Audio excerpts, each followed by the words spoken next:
Il a suffi d'une mouche au mauvais endroit, au mauvais moment, pour que Sam, le héros du film Brasil de Terry Gilliam, fasse une faute dans l'orthographe du nom d'un dissident du régime totalitaire pour lequel il travaille sans entrain.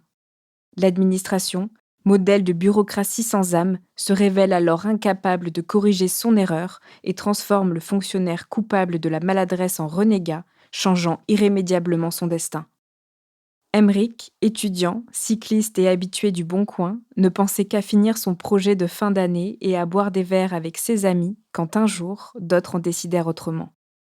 Vous écoutez Transfert épisode 203, un témoignage recueilli par Nina Pareja.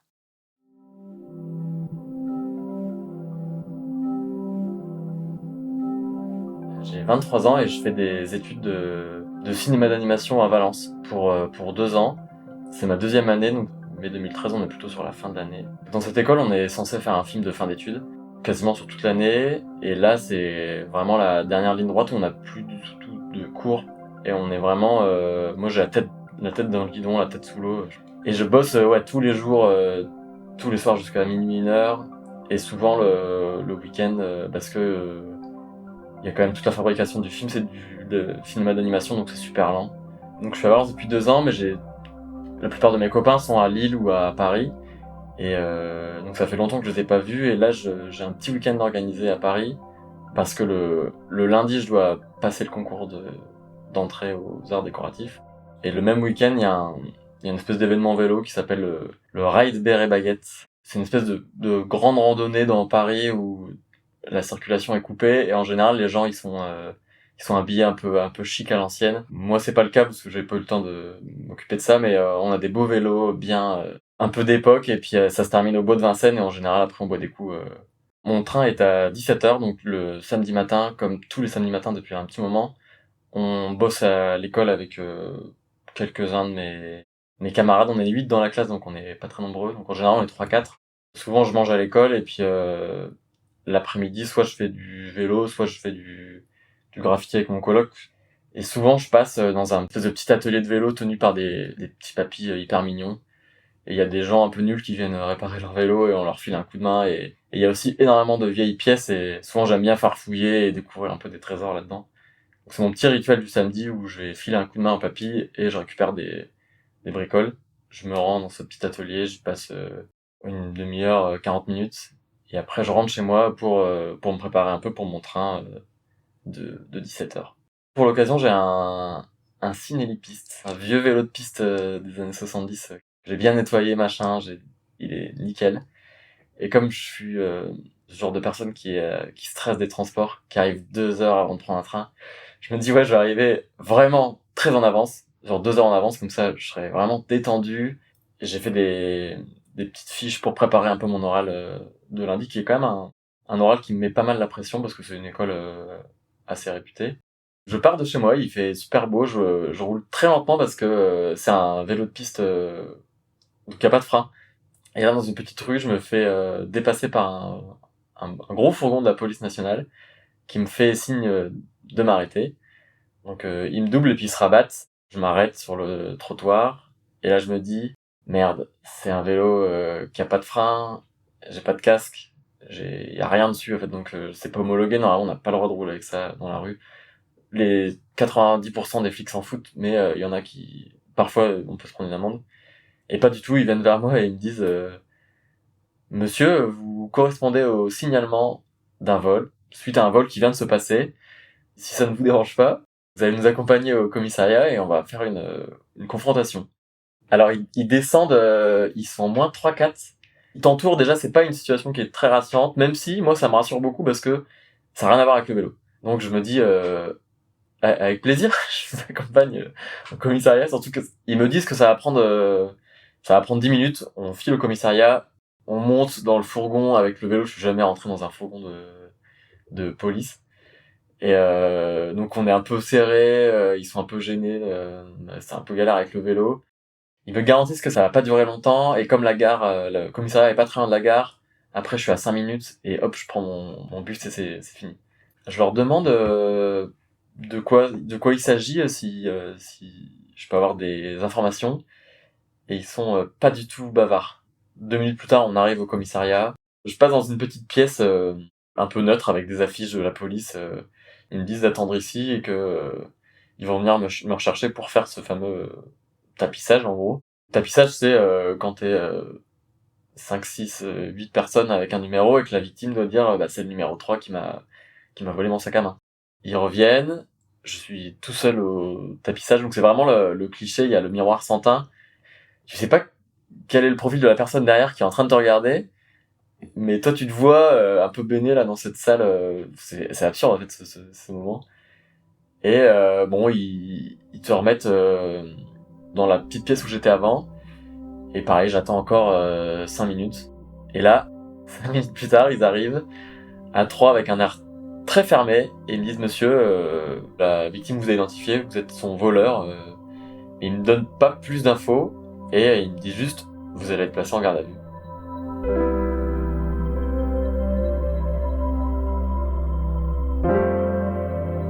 Je réagis très peu parce que pour moi c'est forcément une erreur et qu'elle va s'en rendre compte tout de suite. Je sais même pas si c'est un homme ou une femme, je sais même pas ce qu'on lui a dérobé et dans quel contexte.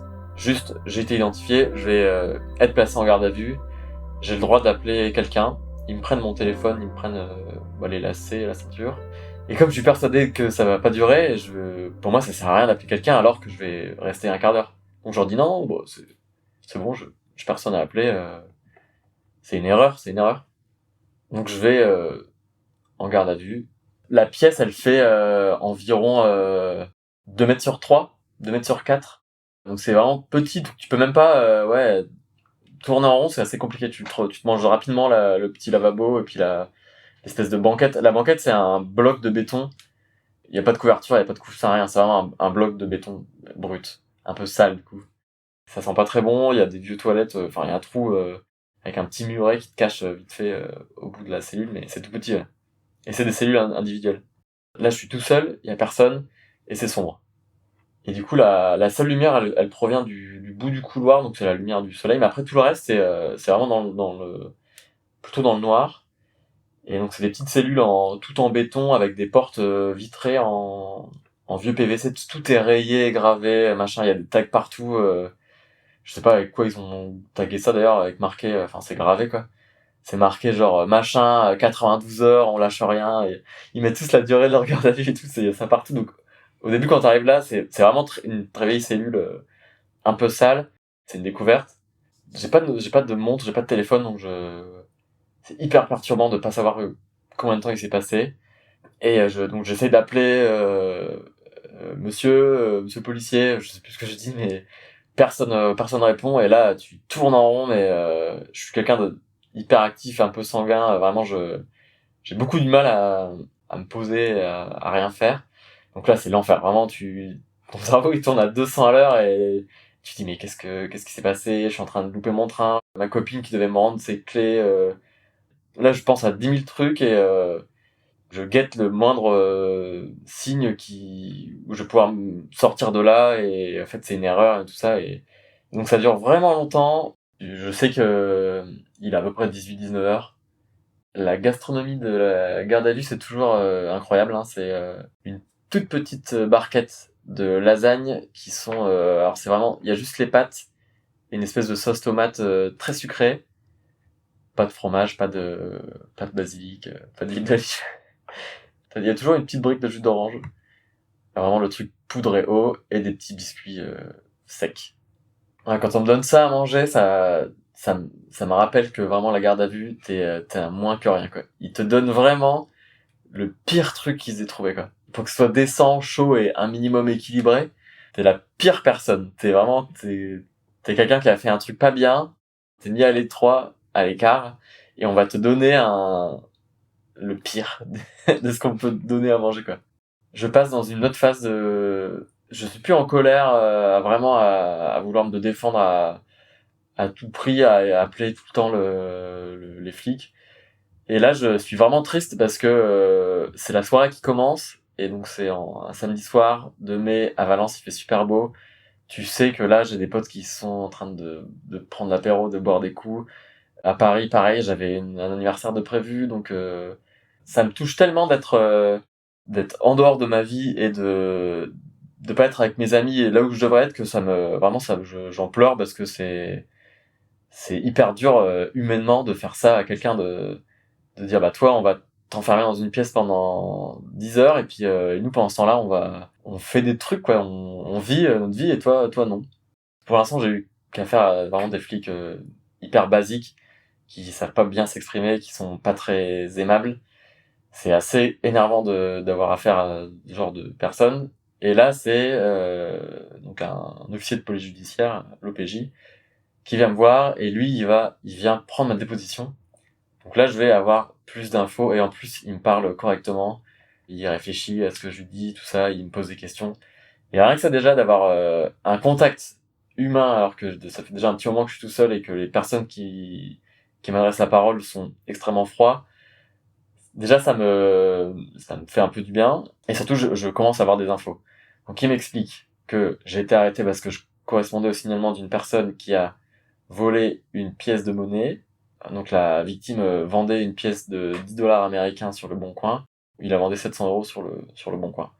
Et donc le voleur qui est grand, mal rasé, avec un bonnet et des chaussures oranges, eh ben je correspondais plus ou moins à ce signalement. Donc quand on m'arrête, je suis grand, je suis pas très bien rasé, j'ai pas de bonnet et j'ai pas de chaussures oranges. Bon, ça suffit à m'arrêter visiblement. Et là, je réalise que c'est un truc qui a rien à voir et que vraiment, ça va être facile pour moi de prouver mon innocence. Il me pose des questions sur mon emploi du temps et donc là, c'est le torrent quoi. Tu peux parler pour une fois, donc là je donne toutes les infos, les noms des personnes avec qui j'étais, et j'essaie d'être le plus précis possible sur les horaires.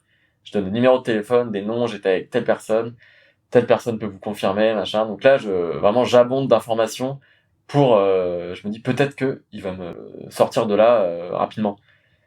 Donc le flic je pense qu'il est plutôt content d'avoir beaucoup d'infos de ma part et que il y a quand même une relation assez humaine. Enfin, il m'écoute, tout ça. Il est pas désagréable dans les questions, il est pas sec quoi.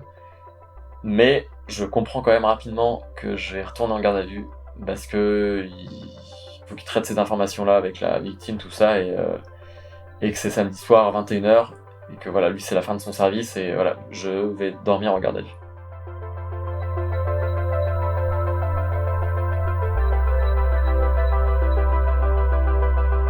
La phase de tristesse est un petit peu passée et donc là je suis fatigué et je me dis juste vivement demain ça va se régler. En fait, le fait de savoir un peu de quoi ça parle, ce vol-là, ça m'a un peu rassuré, un peu apaisé. Et ouais, j'arrive à dormir et là, le fait d'avoir eu un contact assez positif avec l'OPJ et d'avoir plus d'infos, ça me remet un peu de courage, donc j'arrive à trouver le sommeil. Ouais, c'est une nuit courte et je me réveille super tôt. Donc on vient me chercher un petit peu avant 8h, donc forcément, je suis persuadé qu'on va me libérer. Et en fait, on vient de me dire que on va chez moi pour faire une perquisition. Je suis content parce que ça veut dire que je vais sortir. Et on va chez moi faire une perquisition, donc Valence est tout petit, donc on y est 5 minutes plus tard en voiture. On arrive chez moi, les flics tapent à la porte, et c'est donc Louise, ma coloc, qui vient nous ouvrir. Elle est en culotte avec un t-shirt avec un Rottweiler. Je pense elle est très très surprise de voir que c'est la police et moi menottés. Les flics nous demandent rapidement de pas communiquer. Donc on communique avec les yeux, donc je lui fais comprendre que je suis un peu saoulé et presque ça m'amuse cette situation. C'est assez cosy mais c'est un peu le bordel et ça donc c'est un plaisir pour les flics, ils font plein de commentaires sur plein de trucs. Les policiers fouillent un peu partout, donc dans la cuisine, surtout dans la chambre, dans le salon, un peu partout. Mais ils fouillent, ils ont une manière de fouiller un peu spéciale parce qu'ils ne remarquent pas qu'il y a un sachet de weed sur le frigo qui est assez gros en plus. Ils vont sur mon ordinateur. C'est un peu gênant parce que moi je suis à côté et je les vois faire tout mon historique. Ils voient que je vais beaucoup sur le Bon Coin pour des trucs de vélo notamment. Donc ils voient qu'à chaque fois c'est des annonces de vélo. Je leur dis bah oui, je bricole beaucoup de vélos. Il y a plein de trucs dans ma chambre, il y a des roues, des trucs. Enfin, c'est assez évident. Une flic qui tend un sachet comme ça, un sachet plastique. C'est un pignon à l'intérieur dans le sachet. Donc le sachet est vide, mais il y a encore l'empreinte du pignon et ça fait un cercle. Et là, elle est là, elle brandit son truc en disant ah regardez là, ça pourrait correspondre à la pièce. Non, ils sont tout contents. Ils embarquent une paire de Clarks un peu en daim, donc un peu orange marronasse, plutôt marronasse, un peu sale. Mais bon, ils sont contents avec ça.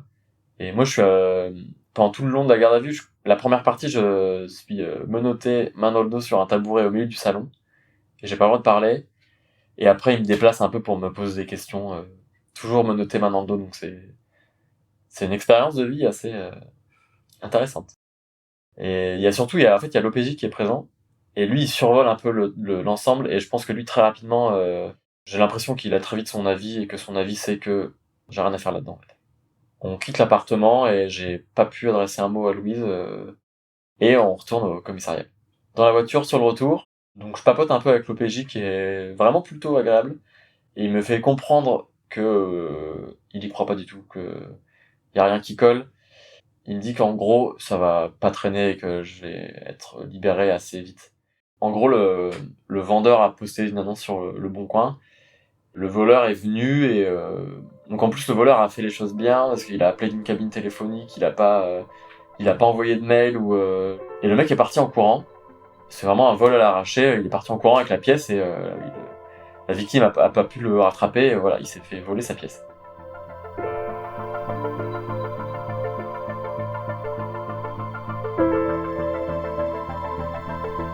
Je retourne peut-être 40 minutes, une heure en cellule, mais assez vite, il y a cette fameuse confrontation qui arrive. Donc j'appréhende un petit peu, mais en même temps je me dis, c'est cool, je vais pouvoir communiquer avec cette victime et me défendre et lui dire, mais j'ai hâte de pouvoir parler avec la victime. J'arrive à la confrontation, donc déjà, c'est deux hommes.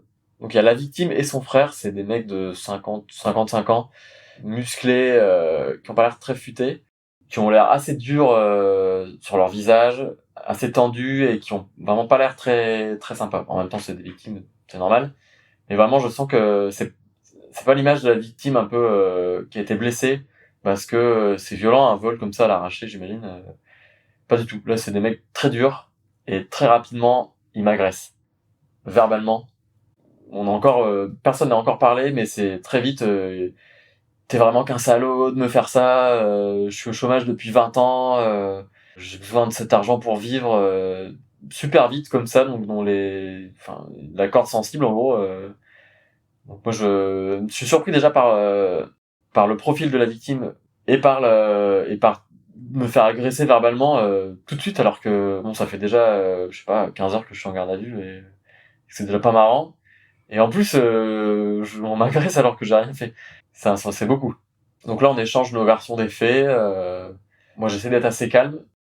Vraiment, tout du long de la garde à vue, je suis très poli, très, très patient. J'essaie de vraiment que ça se passe le mieux possible pour sortir le plus rapidement. Pendant que je m'exprime sur mon emploi du temps et compagnie, eux, ils commentent en même temps. Genre, c'est pas vrai, extrêmement chiant. Et du coup, il y a un moment où j'en peux plus. Et du coup, là, j'explose verbalement. Où là, je dis vraiment des trucs, mais je lui dis que j'en ai rien à foutre, que ce soit un chômeur, que c'est pas mon problème, qui me fait perdre mon temps depuis un certain nombre d'heures, que ça suffit en fait, que vraiment. Donc là, je suis vulgaire. Et à un moment, il faut que je me défende. Je l'ai pas fait depuis tout le début de la garde à vue. Donc là, j'explose quoi. Vraiment, je me lève le PJ se lève aussi, me demande de me calmer. Enfin, c'est assez intense, c'est assez électrique là. C'est hyper théâtral en fait. Je sens que c'est pas naturel, qu'il joue un.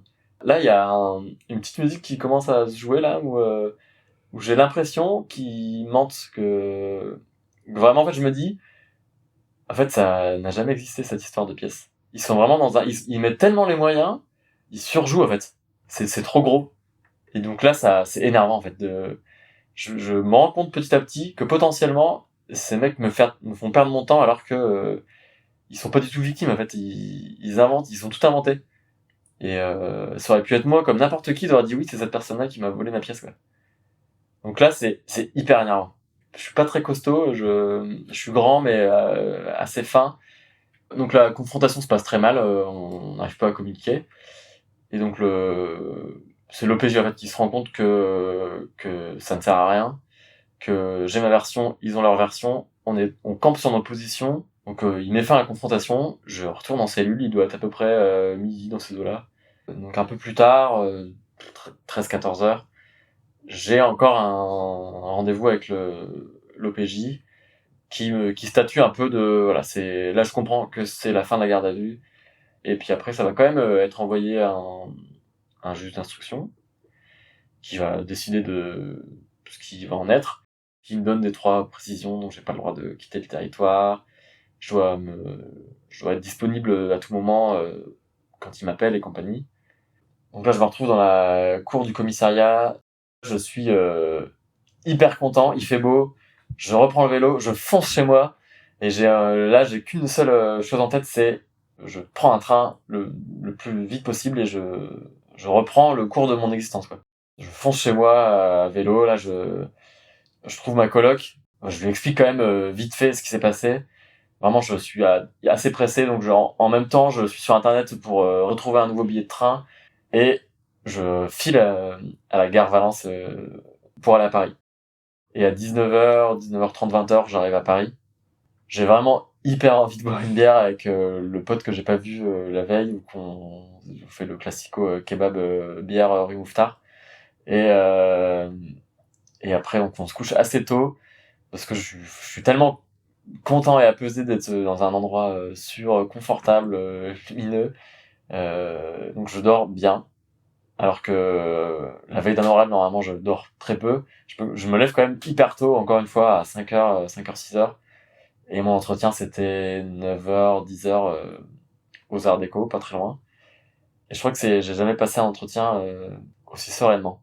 Je suis tellement déconnecté d'être retourné dans un environnement normal, après tout ce qui s'est passé. Enfin, c'est tellement hallucinant ce truc que ouais, je suis hyper détendu et très naturel à l'entretien, et je pense que ça se sent parce que les gens en face de moi sont super agréables, alors que j'ai déjà passé des entretiens avec des personnes qui testent un peu.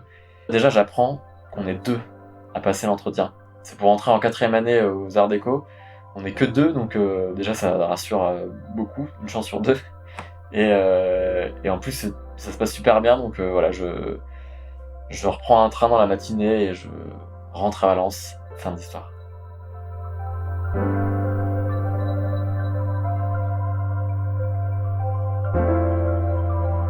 Il se passe une semaine, et là, un soir, on rentre chez nous, avec mes colocs, et on se rend compte qu'il y a des affichettes format A4, scotchées sur la porte de l'immeuble, et là, on tombe un peu des nues parce que c'est vraiment un tract qui me dénonce en tant que voleur.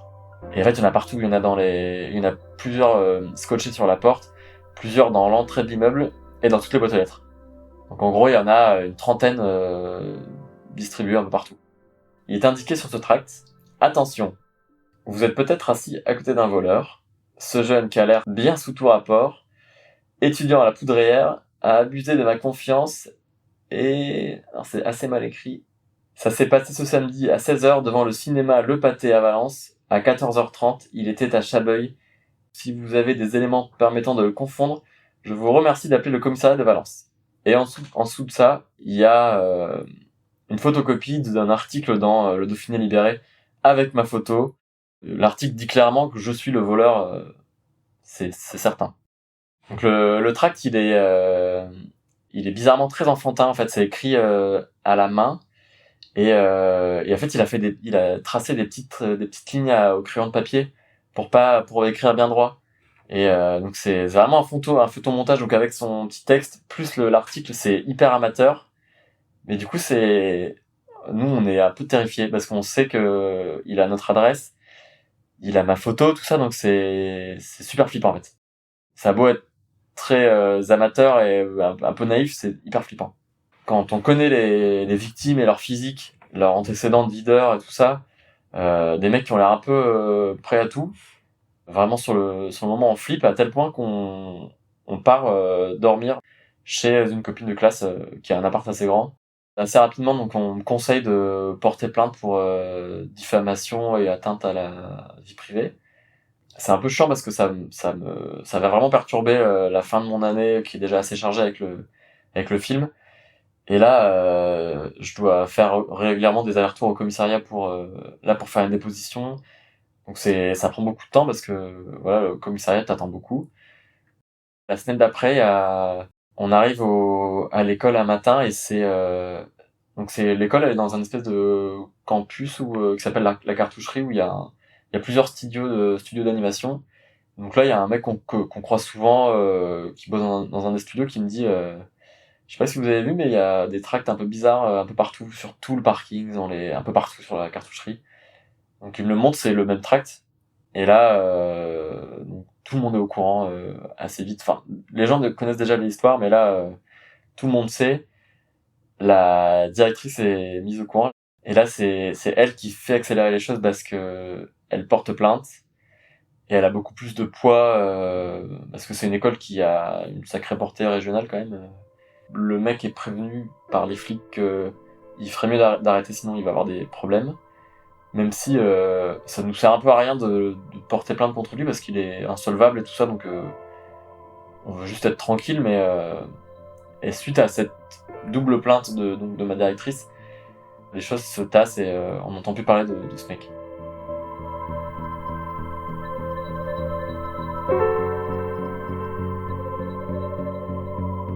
Après ça, la fin d'année se déroule à peu près normalement. Donc je filme mon film en temps et en heure, tout le monde dans la classe, tout le monde a son diplôme, il y a une projection dans un cinéma, tout ça, c'est très léger, c'est très doux, il fait super beau à Valence. Et c'est quelques jours avant mon déménagement pour Paris, où je reçois le courrier du tribunal qui a statué de l'affaire. Et donc je suis quand même condamné à un rappel à la loi. Donc je suis pas reconnu comme innocent. Je laisse cette histoire à Valence, je démarre un nouveau chapitre de ma vie à Paris. Quand t'es mis dans des conditions comme ça, c'est très très facile de céder. Je pense que si c'était pas arrangé aussi vite, je pense que j'aurais pu finir par dire ok, c'est moi qui ai fait le coup. Juste pour sortir, pour que les choses avancent. Tellement, en fait, ouais, ça attaque vachement le moral, quoi. Quand t'entends ça dans un documentaire, affaire sensible ou quoi, où la personne a d'abord reconnu les faits et après elle s'est rétractée, tu te dis qu'en fait c'est assez facile de céder à ce truc-là. Et c'est terrifiant, je trouve.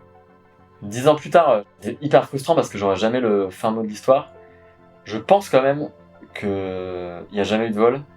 Très récemment, j'ai demandé à Louise, mon ancienne coloc, de me donner sa version, et elle a confirmé que elle a eu des doutes à un moment. Elle a quand même écrit noir sur blanc, même si au fond de moi, je ne pense pas que tu aies fait ça, il y aura toujours un doute qui persiste. Et ça a réanimé un peu ce sentiment de me dire, qui est vraiment flippant de pas être cru quand tu dis des choses.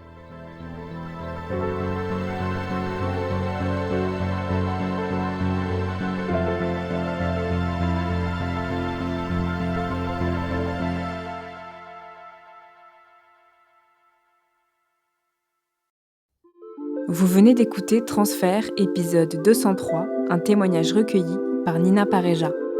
Il a été produit et réalisé par Slate.fr sous la direction de Christophe Caron et Benjamin Septem-Ours. Production éditoriale, Sarah Koskiewicz. Montage et réalisation, Victor Benamou. Prise de son, Nina Pareja. Musique, Sable Blanc.